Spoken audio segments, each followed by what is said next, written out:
ਸਾਲ ਦੇ ਦੌਰਾਨ ਇਸ ਵਾਰ ਵੀ ਖਾਦ ਦਾ ਰੇਟ ਦੇ ਵਿੱਚ ਦੁਬਾਰਾ ਵਾਧਾ ਕੀਤਾ ਗਿਆ ਹੈ, ਜਿਸ ਕਰਕੇ ਸਬਸਿਡੀ ਵੀ ਘਟ ਗਈ ਹੈ ਤੇ ਇਸ ਕਰਕੇ ਇੱਕ ਖਾਦ ਦਾ ਥੈਲਾ 1900 ਰੁਪਏ ਦਾ ਹੋ ਗਿਆ ਸੀ, ਜਿਸ ਤੋਂ ਬਾਅਦ ਕਿਸਾਨਾਂ ਦੇ ਵਿੱਚ ਨਾਰਾਜ਼ਗੀ ਫੈਲ ਗਈ ਸੀ। ਇਸ ਤੋਂ ਬਾਅਦ ਸਰਕਾਰ ਦੁਆਰਾ ਰੇਹ ਦੇ ਰੇਟ 'ਚ ਸਬਸਿਡੀ ਦਿੱਤੀ ਗਈ ਹੈ, ਜਿਸ ਤੋਂ ਬਾਅਦ ਹੁਣ ਡੀਏਪੀ ਖਾਦ ਦਾ ਥੈਲਾ ਜੋ ਹੈ 1200 ਰੁਪਏ ਦਾ ਰਹਿ ਗਿਆ ਹੈ। ਇਸ ਤੇ ਕਿਸਾਨਾਂ ਦੇ ਦਿੱਲੀ ਗਾਜੀਪੁਰ ਬਾਰਡਰ ਤੇ ਚੱਲ ਰਹੇ ਅੰਦੋਲਨ ਦੇ ਦੌਰਾਨ ਕਿਸਾਨ ਨੇਤਾ ਰਾਕੇਸ਼ ਟਕੈਤ ਦੇ ਨਾਲ ਜਦੋਂ ਗੱਲਬਾਤ ਕੀਤੀ ਗਈ ਤਾਂ ਉਹਨਾਂ ਕਿਹਾ ਕਿ ਸਰਕਾਰ ਨੂੰ ਨਵੇਂ ਖੇਤੀ ਕਾਨੂੰਨ ਵੀ ਵਾਪਸ ਲੈ ਲੈਣੇ ਚਾਹੀਦੇ ਨੇ ਅਤੇ ਕਿਸਾਨਾਂ ਦੀ ਗੱਲ ਮੰਨ ਲੈਣੀ ਚਾਹੀਦੀ ਹੈ। ਤੇ ਇਸ ਮੌਕੇ ਯੂਪੀ ਦੇ ਕਿਸਾਨ ਨੇਤਾ ਰਾਜਵੀਰ ਸਿੰਘ ਨੇ ਕਿਹਾ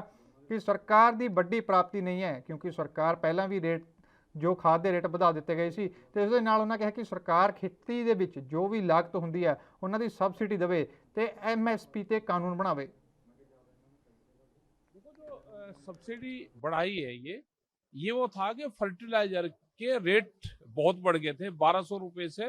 और 1900 रुपए तक के रेट हो गए थे और ये किसान संगठन का दबाव रहा और पूरा जो किसान थे उनका भी ये था कि जब खाद खरीदने गए फर्टिलाइजर तो उस पर रेट बढ़े हुए उनको मिले तो उस पर पूरा हंगामा हुआ, पूरे उस पर आंदोलन हुए और हमने भी चिट्ठियां लिखी और जो ये आंदोलन चल रहा संयुक्त किसान मोर्चे का, इसमें भी ये मुद्दा प्रमुखता से उठा, ये आवाज उठी और उसके प्रेशर में ये उन्होंने सब्सिडी बढ़ाई, जो न्यूट्रल सब्सिडी इसको बोलते हैं वो बढ़ाई, जो जिससे कच्चा मटेरियल पे सब्सिडी होती है वो आता है उस पर बढ़ाए और वो उतना बढ़ाए कि उससे जो 1900 रुपये थे तो लगभग जो 1200 रुपये के आसपास था वही रेट में फिर सब्सिडी आने के बाद में खाद मिलेगा, ये उम्मीद सरकार से की जा रही है, उतना उन्होंने सब्सिडी उस पर दी है। तो भारत सरकार भी ये कह रही है कि जो उन्होंने 3 कानून जो लेकर आ रही है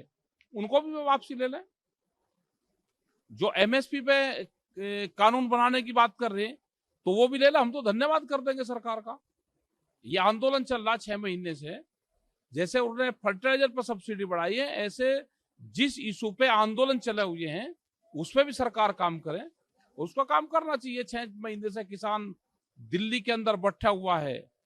और सरकार बात नहीं सुनेगी। ये जो सब्सिडी भारत सरकार ने बढ़ाई है ये कोई बहुत बड़ा ऐसा काम नहीं किया कि जो बड़ा सराहनीय काम हो। पहले रेट बढ़ाएंगे, 1200 रुपये से 1900 रुपये रेट करेंगे, फिर सब्सिडी दे करके बाय लूटना चाहेंगे, ऐसा नहीं। अकेला फर्टिलाइजर नहीं, बहुत सारी चीज़ें हैं जो खेती में इनपुट हुए, डीजल है, बहुत सारी चीज़ें हैं जिनके रेट दुगने हो चुके हैं। जो सरकार आमदनी दुगना करने जा रही थी वो सरकार ने लागत दुगनी कर दी। तो जिस तरह से फर्टिलाइजर पर सब्सिडी बढ़ाई है, इससे और भी सारी चीज़ों पर सब्सिडी दे करके किसान की लागत को कम करें। खेती में जो समस्याएं हैं, आज यहाँ पर किसान आंदोलन है, 3 कानून हैं, ये कानून जब वापस कर दें और हमारा जो उत्पादन है वो आधे रेट से बिक रहा था, अभी जो जाडो का समय था, आज गेहूं भी 1300-1400 रुपये बिक रहा, तो कम से कम MSP पे कानून बना दें। जो हम उत्पादन करते हैं, सब्सिडी हमको दी, हमने खाद को लगाया, खेत में उत्पादन किया, वो उत्पादन फिर हमारे घाटे में चला गया, तो इससे सब्सिडी बढ़ाने से फायदा इस नहीं होगा। फायदा तब होगा जब हमारा उत्पादन सब्सिडी के अगेंस्ट जो उन्होंने एक रेट निश्चित कर रखा है और वो सरकार का रेट है, किसान ने रेट नहीं मांगा,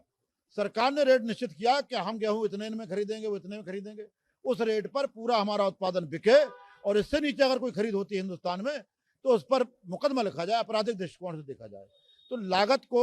घटाए सरकार, तब आमदनी दुगना करना हो पाएगी। आमदनी आधी हो रही है, लागत दुगनी होती जा रही है, तो अकेले खाद पर सब्सिडी बढ़ाने से काम नहीं चलेगा। और भी बहुत सारे इनपुट हैं जो दुगने हो गए हैं।